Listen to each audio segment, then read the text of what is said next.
এনসিপির নাহিদ ইসলাম আজকেই বলেছেন যে শেখ হাসিনা বিমানবন্দরে নামার পর সরাসরি তাকে ফাঁসির কাস্টে ঝোলানো। রাজনীতি তো একটু হুঙ্কার টুঙ্কার না দিলে তো হয় না, নেতাকর্মীদের একটু চাঙ্গা রাখতে হয়। নেতা না হয় আছে 10টা আর কর্মী না হয় আছে 5টা, 15 জনকে তো চাঙ্গা রাখতে হবে। আপারে 4 অগস্ট 2024 বিএনপিরও মুরত ছিল না। এরকম বড় বড় দল দেখলে মনে হয় আরে কিচ্ছু নাই, কোত্থেকে যে বেরোবে এটা হিসাব করে পাবেন না। এত ভয় কেন সরকারে যদি আওয়ামী লীগ কোথাও নাই থাকে? আপনার কাছে কি মনে হয় তিনি কি ফিরবেন কিনা? উনি ফিরবেন, ফিরতেই হবে ওনাকে। সবচেয়ে খারাপ অবস্থা স্বরাষ্ট্রের। উনি তো ডিফ্যাক্টো প্রধানমন্ত্রী হয়ে মনে করতেছেন যে যতগুলো মন্ত্রণালয় আছে সবগুলোর দায়িত্বে উনি। ব্যাপারটা এরকম না, ওনার মন্ত্রণালয় কিন্তু ডুবে গেছে। এবং উনি যদি ফিরে আসে সবচেয়ে বেকায়দায় পড়বে সরকার। না পারবে ফাঁসি দিতে, আমাকে আপনারা খারিজ করে দিতে পারেন, ট্যাগ দিতে পারেন, অমুক তমুক বলতে পারেন, গালাগালি করতে, আমার কিচ্ছু যায় আসে না। হাসিনার আমলে আমাকে বহুত গালি খাইতে হয়েছে, আমার কিচ্ছু যায় আসে না। আর আওয়ামী লীগকেও বলবো কান পাতেন, মানুষ কি বলে বোঝার চেষ্টা করেন। আওয়ামী লীগের পুনর্বাসন এবং শেখ হাসিনার দেশে ফেরা, আপনি কি মনে করেন যে কথা আমরা শুনছি তিনি দেশে ফিরবেন ডিসেম্বরে? আপনার কাছে কি মনে হয় তিনি কি ফিরবেন কিনা? উনি ডিসেম্বরে ফিরবেন কিনা আমি জানি না, তবে আমি একজন রাজনৈতিক ক্ষুদ্র কর্মী হিসেবে যেটা বুঝি উনি ফিরবেন, ফিরতেই হবে ওনাকে। ফিরতে হবে কয়েকটা কারণে। আপনি যদি একেবারে নিরপেক্ষভাবে দূর থেকে দাঁড়িয়ে ওনার অবস্থানটা চিন্তা করেন, ওনার পরিবারের একটা দীর্ঘ ইতিহাস আছে রাজনীতির, এবং একটা দীর্ঘ ত্যাগের মধ্যে দিয়ে তার পরিবারকে যেতে হয়েছে। ইনফ্যাক্ট তিনি তার পুরো পরিবারকে হারিয়েছেন এই রাজনীতির কারণেই। তার সঙ্গে জড়িয়ে আছে তার পরিবারের সঙ্গে তার আরো বৃহৎ পরিবার, তার দল, যেই দলটিকে একেবারে ভেঙে চুরে যাওয়া অবস্থায় 75 থেকে 80 তিনি 81 সালে ফিরে এসে হাল ধরেছিলেন। এবং 81 থেকে 26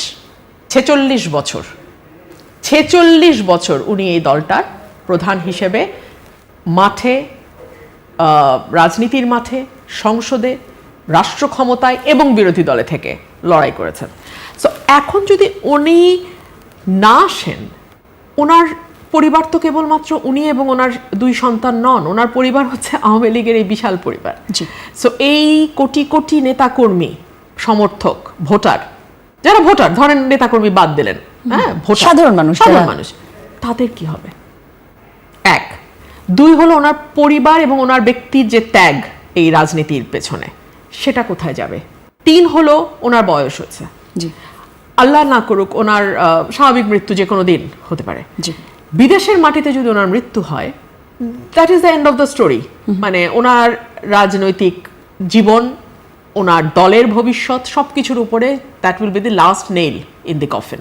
সো আমার মনে হয় এগুলো আমি যেমন মানে দূর থেকে দেখে হিসাব করি একজন রাজনৈতিক কর্মী হিসেবে, আমি চিন্তা করেছি আসা না আসার মধ্যে ইয়েটা কি, উনিও নিশ্চয়ই করেন। আর উনি ফিরে আসা সবচেয়ে বেকায়দায় কারা পড়বে আপনি বলেন তো?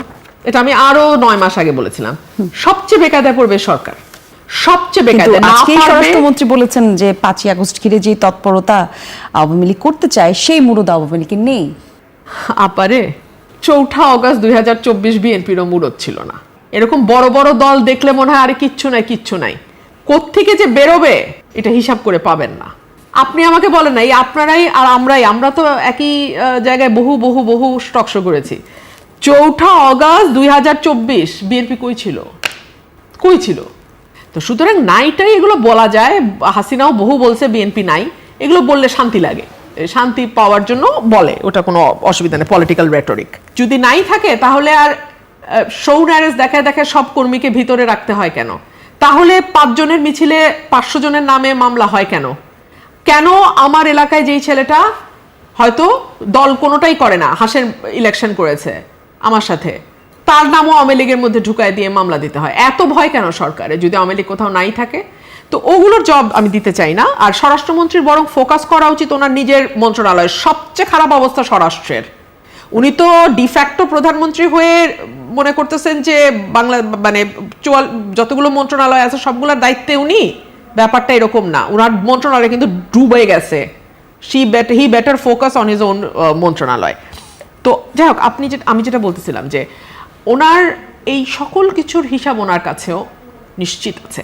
এবং উনি যদি ফিরে আসে সবচেয়ে বেকায়দায় পড়বে সরকার। না পারবে ফাঁসি দিতে, না পারবে কারাগারে নিয়ে নিরাপদ অবস্থায় দুঃখিত আপা, রাখতে। এই জায়গায় একটু আপনাকে কাটলাম। ফাঁসির কথা বললেন তো, এনসিপির নাহিদ ইসলাম আজকেই বলেছেন যে শেখ হাসিনা বিমানবন্দরে নামার পর সরাসরি তাকে ফাঁসির কাস্টে ঝোলানো। শুনেন, রাজনীতি তো একটু হুঙ্কার টুঙ্কার না দিলে তো হয় না। নেতা কর্মীদের একটু চাঙ্গা রাখতে হয়। নেতা না হয় আছে 10টা আর কর্মী না হয় আছে 5টা, 15 জনকে তো চাঙ্গা রাখতে হবে। সেটা নিয়ে আমার কোনো বক্তব্য নাই। আমি সাধারণ মানুষের কথা শুনতে চাই, সাধারণ মানুষ কি বলে কি ভাবে। আপনারাও কান পাতেন, আমি পলিটিক্যাল পার্টি সবগুলোকে বলবো আপনারা কান পাতেন, আপনারা দেখেন সাধারণ মানুষ কি বলে। আমার কথা আপনাদের তিতা লাগবে, আমাকে আপনারা খারিজ করে দিতে পারেন, ট্যাগ দিতে পারেন, অমুক তমুক বলতে পারেন, গালাগালি করতে, আমার কিচ্ছু যায় আসে না। হাসিনার আমলে আমাকে বহুত গালি খাইতে হয়েছে, আমার কিচ্ছু যায় আসে না। কিন্তু মানুষ কি বলে এটা কান পাতেন। কেন পাতেন? আমি এনসিপিকেও বলবো, বিএনপিকেও বলবো, জামাতকেও বলবো, কারণ মানুষকে ঘিরে আপনাদের কাজ। আর আওয়ামী লীগকেও বলবো কান পাতেন, মানুষ কি বলে বোঝার চেষ্টা করেন। আপনারা যে যখন ক্ষমতায় থাকে সে কিন্তু মানুষের পালসটা বুঝতে পারে না বলেই 5ই অগস্টের মতো ঘটনা ঘটে। তো সে কারণে আমি বলবো প্রত্যেকটা রাজনৈতিক দলকেই মানুষ কি বলে শোনেন, গণপরিবহন ব্যবহার করেন, রাস্তায় হাঁটেন, দুটো মানুষের সাথে কথা বলেন, আর কিছু না হোক ফেসবুকে দেখেন অনেক ছোট ছোট ছোট ছোট মোবাইল জার্নালিস্ট আছে, তারা কিন্তু ঠাস করে একে তাকে ধরে বাইট নেয়, কথা শোনে। সাধারণ মানুষ যারা দরবারের সঙ্গে যুক্ত না, দরবারহীন মানুষের কথা শোনেন, তাহলে বুঝতে পারবেন মানুষ কি চায়।